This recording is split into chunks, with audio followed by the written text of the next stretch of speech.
Hello and welcome back to the Weekend Gardener. I hope you're all doing well. I'm back at the allotment today, and today I'm going to try and get the brassica cage from last year sorted out. I've left it over winter. It's a bit of a mess, there's lots of weeds in there, and once it's cleared I'm going to see if I can get my pumpkins and squash in there. So I'll make a start now. It's a little bit windy today, but other than that the weather's perfect. So I'm just going to get stuck in, get as much of this area tied off. I want to get the entire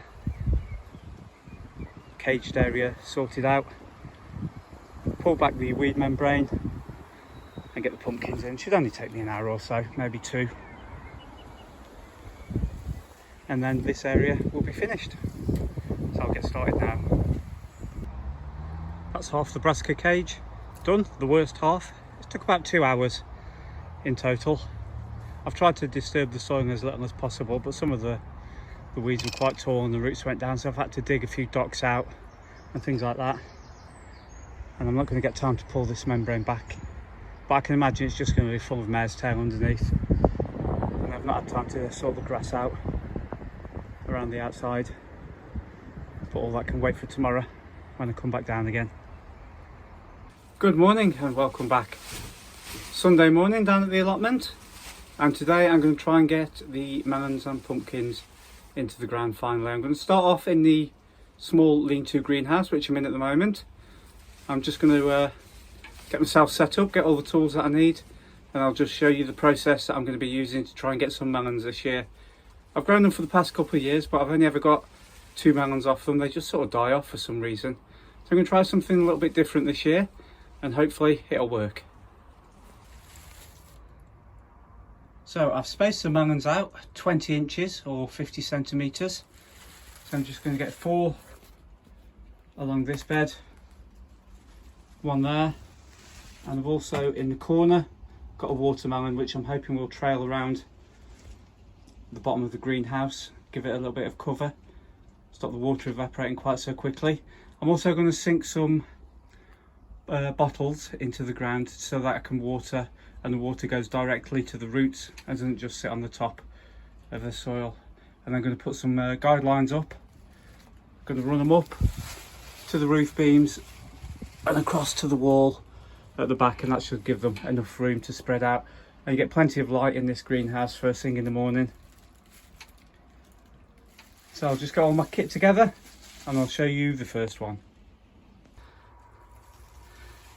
That's the ground prepared for the first one. I've just dropped the pot into the hole so that the soil is roughly the same level as the soil in the pot, so it shouldn't be any deeper than the stem. I've dropped in the cut off bottle, and I've got a string line which I've ran up to a hook there, across there and across there, so that should let the plant trail up and across. And in the planting hole I'm going to put a little bit of mycorrhizal fungi and some bloodfish and bone. And I've been watering this bed every time I come down for the past week or two, but as you can see it's still absolutely bone dry, and I've put litres and litres of water in here and it's just soaking away. So hopefully the water bottle should help, and then that means that the top of the plant where it makes contact with the soil shouldn't get wet, and hopefully that'll stop it rotting. I think that's what's happened in the past. The plants have just rotted from the stem and died on the way up, so hopefully with this it should prevent that problem from happening. So I'll just get this one in and show you when it's finished. That's the first one in. I just created a small well all the way around it, give it a really good watering in, filled up the water container, so that should let the water filter down under the soil, and then when the roots get to it, it should really get going then. So hopefully I'm going to have a successful melon year. I'll just get the rest of them done now, and then we'll have a little bit of a look when I've done, and then I'll move on to doing the same process in the polytunnel. And that's the new polytunnel fully planted up in there. I've got a watermelon, a couple of sweet William, just put a tube in there for watering that goes straight down to root level. I'm not sure what type of melon that is. The label just says melon, which isn't really that helpful. Minnesota midget, Minnesota midget, and Minnesota midget. And this one is going into the main polytunnel. It's all looking quite good in here now. starting to fill out. Just got to keep on top of the weeding. There's a few bits of mare's tail that are poking through, but I'll dig them out later today. So I'm going to get the last of the melons into the other tunnel and then get the squash out. Back in the main polytunnel now, and I've only got actually one melon plant left, but I've got a couple of cucumbers. So I've got a combination here. That's my own compost, a bit of perlite and some Bloom and Grow multi-purpose compost. I'm just going to mix those up, and then I'm going to fill up these 3 containers, and I've got a bottomless pot there for the melon, and then I'm just going to stick them in there. I've put a little a wire running down the full length of the polytunnel. I don't know if you can see it very well. And then when the plants grow, I'm just going to put a line up from the pot and tie them to the top, and that way they're in the middle of the tunnel. They're going to get plenty of heat and they're going to get plenty of ventilation, which could have been the problem last year. I should be able to walk past them because their pots aren't going to take up that much room. I've got some small trays that I can sit them in.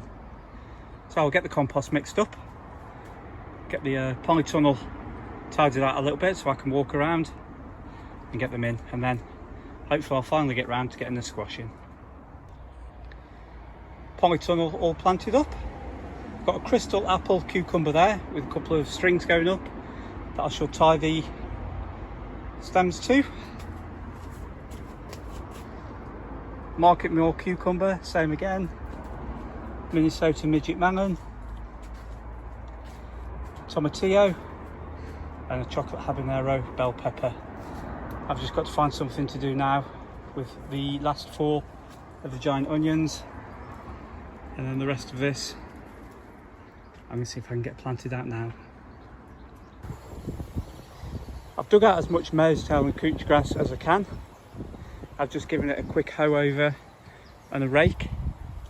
And so these are the larger pumpkins. So I've got 2 Queensland Blue at this end, 2 Crown Prince at that end, and along here I've got a combination of mashed potato squash and Zephyr squash, or Zephyr squash, that Ali kindly sent me.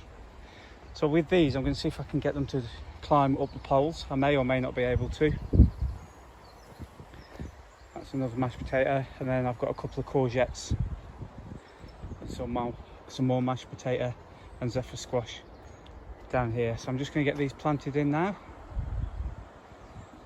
and then I think that's both plots virtually fully done. Right then, I'll just go through the process that I'm using to plant pumpkins. Just going to dig a small hole, removing any stones. Not going down super deep.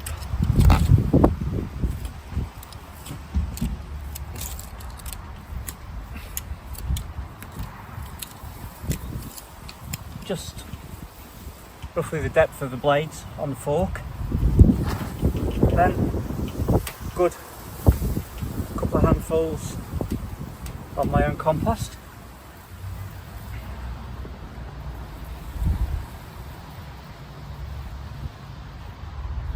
Set the plant in the middle. You can see the roots are really good on this. Put it there. Bit more my own compost around the outside.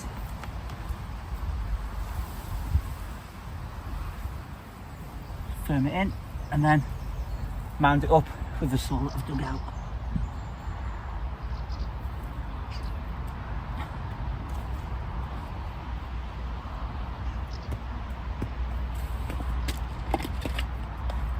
And then just create a little well moat around the outside.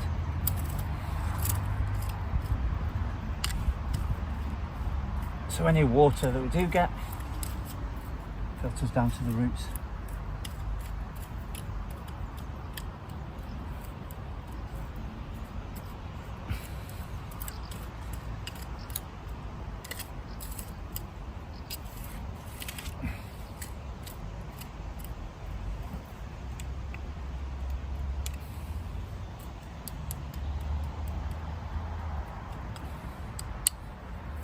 and that should be a very happy pumpkin. I shall just get on with the rest of them and I'll show you when I've finished.